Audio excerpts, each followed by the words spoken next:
नमस्कार दोस्तों, वैदिक संस्कृति की सीरीज चल रही है जिसमें हमने वैदिक साहित्य वाले पार्ट को कंप्लीट कर चुका है। आज हम आर्यों के जीवन के बारे में पढ़ेंगे कि इनके राजनीतिक संगठन कैसा था, राजनीतिक संस्थाएं कौन सी थी और सामाजिक व्यवस्था कैसी थी। तो चलिए स्टार्ट करते हैं हमारी आज की क्लास। नज़र हम डालते हैं इतिहास पर कि जो हमारे भारत और विश्व की जो सुव्यवस्थित सभ्यता थी, सिंधु घाटी सभ्यता, उसके कुछ वर्षों बाद वैदिक संस्कृति का विकास होता है। अब वैदिक संस्कृति को वैदिक क्यों कहा है? क्योंकि इसकी जानकारी हमें वेदों से प्राप्त होती है। तो वैदिक संस्कृति को दो भागों में बांटा है, पूर्व वैदिक और उत्तर वैदिक। पूर्व वैदिक को ऋग्वैदिक भी कहा जाता है क्योंकि इसकी जानकारी हमें ऋग्वेद से प्राप्त होती है। तो वेदों के आधार पर तो हमने इनका विभाजन देख लिया कि भाई एक है ऋग्वैदिक, एक है उत्तर वैदिक, जिसमें कि बाकी अन्य तीन ग्रंथों से इनकी जानकारी प्राप्त होती है। लेकिन अगर हम विकास के आधार पर देखें कि पूर्व वैदिक और उत्तर वैदिक जो है, इनका विभाजन कैसे होता है, तो जो पूर्व वैदिक काल है वो थोड़ा कम विकसित है, सुव्यवस्थित तो है, लेकिन उसकी तुलना में उत्तर वैदिक की तुलना में कम विकसित है। क्यों? क्योंकि अभी तक लोगों को कांस्य धातु का इस्तेमाल करना आता था। बाकी तो जो विकास था वो केवल इसी पर निर्भर था। लेकिन क्या होता है कि उत्तर वैदिक काल के आते आते इन्होंने लोहे का इस्तेमाल करना शुरू कर दिया। इस वजह से उनका जो विकास था वो तेजी से हुआ। जो पहले सीमित विकास था वो काफ़ी बढ़ चुका था। तो लोहे ने इनके विकास में एक बहुत बड़ी भूमिका निभाई है।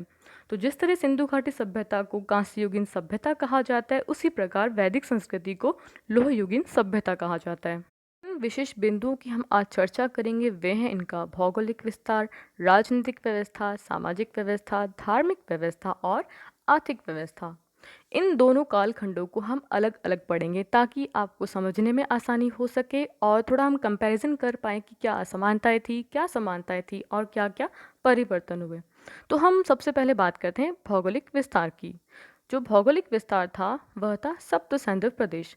जब हमने वैदिक साहित्य पढ़ा था तब हमने पढ़ लिया था कि सप्त सैंधव प्रदेश में कौन कौन सी नदियाँ आती हैं और ये इसमें जो कौन सा पार्ट है वो सब हमने उसमें पढ़ा था। तो जो सप्त सैंधव वाली नदियां हैं वे 7 नदियों से निर्माण होता है इस प्रदेश का, जिसमें है, सिंधु की सहायक नदियां हैं जैसे झेलम, चिनाब, रावी, व्यास, सतलज और एक नदी सरस्वती। इन सब से मिलकर प्रदेश का निर्माण होता है सप्त सैंधव सैंधव प्रदेश, जिसके अंतर्गत आने वाले एरिया हैं वो है अफगानिस्तान, पाकिस्तान, पंजाब, हरियाणा, उत्तर पूर्व राजस्थान, उत्तर प्रदेश का पश्चिमोत्तर भाग और पश्चिमी हिमालय। तो सबसे पहले ऋग्वैदिक कालीन जो लोग थे वो सप्त सैंधव प्रदेश में आकर बसे और यही इनका जो था वो केंद्र स्थान था। भौगोलिक विस्तार के बाद हम बात करते हैं इनकी राजनीतिक व्यवस्था की। जो ऋग्वैदिक कालीन जो व्यवस्था थी, राजनीतिक व्यवस्था, वो एक कबीलाई व्यवस्था थी। मतलब जो समाज था वो कबीलों में बटा हुआ था।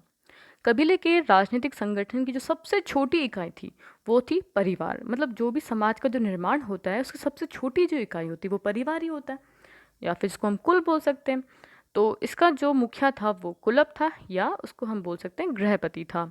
कई कुलों को मिलकर ग्राम बनता था और इसका मुखिया जो था वो ग्रामीणी था।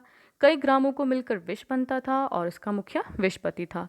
राजनीतिक संगठन की सबसे छोटी इकाई तो क्या था? कुल। और सबसे बड़ी इकाई जो थी वो थी जन। जन का मतलब पूरा कबीला हो गया। तो कबीले का मुखिया था वो राजा था।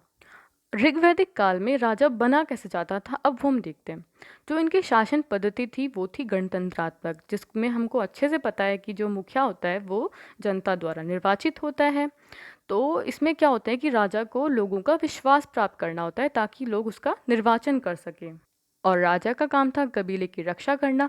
तो राजा की जो भूमिका थी वो केवल एक संरक्षक की थी। राजा कोई भी निर्णय जो लेता था वो अकेले अपने हिसाब से नहीं ले सकता था, उसको जो कबीलाई के जो संगठन थे उनकी सलाह लेना बहुत ज़रूरी था।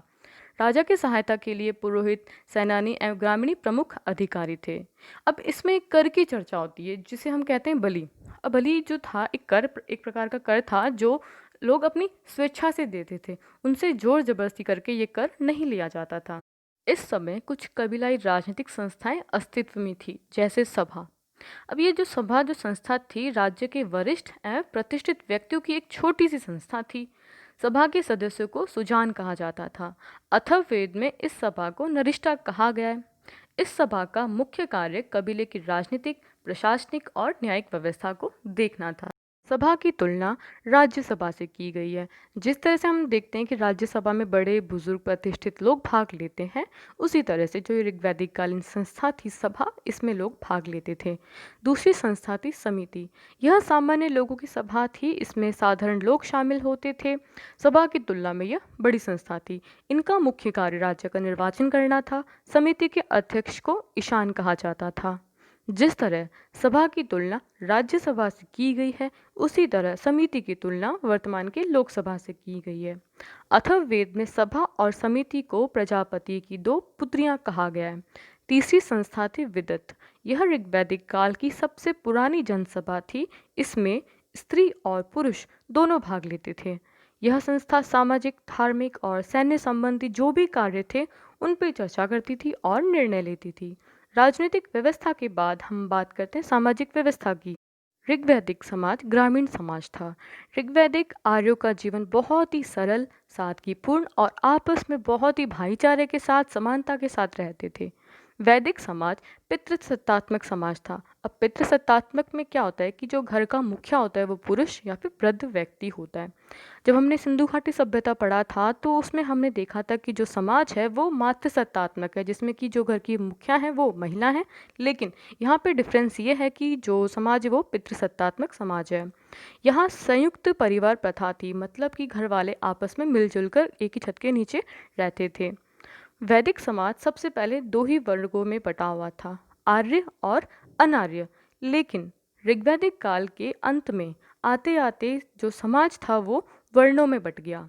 ऋग्वेद के 10वें मंडल में पुरुष सूक्त में पहली बार 4 वर्णों का वर्णन हमें देखने को मिलता है। वर्ण व्यवस्था जो थी वो कर्म पर आधारित थी। ब्राह्मण का कार्य पूजा पाठ करना था, क्षत्रिय काम कबीले की रक्षा करना था, व्यापार का कार्य वैश्य द्वारा किया जाता था और जो कृषि कार्य हैं और जो बाकी अन्य के जो सेवा के कार्य हैं वो शूद्र द्वारा किए जाते थे। ऐसा माना जाता है कि जो दुनिया को चलाने वाले हमारे ब्रह्मा जी हैं, उन्होंने ब्राह्मण की उत्पत्ति अपने मुख से की है, क्षत्रियों को अपने भुजाओं से उत्पन्न किया है, वैश्य को जंघाओं से उत्पन्न किया है और शूद्रों को अपने पैरों से उत्पन्न किया है।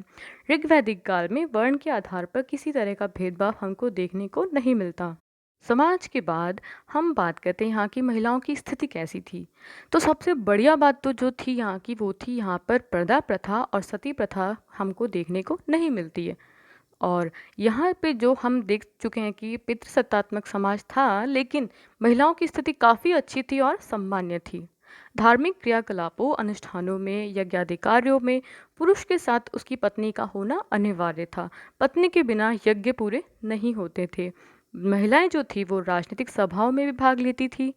पुत्रों की तरह पुत्रियों को भी उपनयन संस्कार और शिक्षा का अधिकार था। लोपा, घोषा, अपाला, विश्व आर्या ऋग्वैदिक काल की विदुषी स्त्रियां थी जिन्होंने मतलब वेदों की ऋचाएं में की रचना की थी। लेकिन यहाँ प्रॉब्लम ये थी कि यहाँ पर पुत्रियों को पुत्रों की तरह संपत्ति पर अधिकार नहीं था। किसी भी प्रॉपर्टी पर उनको अधिकार नहीं था। लेकिन कंडीशन ये थी कि अगर किसी फादर की एक ही संतान है, वो भी अगर से पुत्री है, तो फिर वो जो संपत्ति है वो पुत्री के नाम कर सकते हैं। लेकिन वैसे स्त्रियों को संपत्ति पर कोई किसी भी प्रकार का अधिकार प्राप्त नहीं था। तो आज हमने राजनीतिक और सामाजिक पक्षों को देखा। नेक्स्ट क्लास में हम सामाजिक जीवन के कुछ और पॉइंट्स को डिस्कस करेंगे, साथ ही धार्मिक आर्थिक जीवन की भी चर्चा करेंगे। यहाँ पर मैंने आपको टॉपिक्स को छोटे छोटे पार्ट्स में डिवाइड करके पढ़ा रही हूँ, तो आपको समझने में आसानी हो और इजीली वो लर्न हो सके। तो ताकि हम इससे क्या होगा कि कोई भी टॉपिक नहीं छूटेगा और हमारे सारे जो बेसिक्स हैं वो क्लियर होते चलेंगे।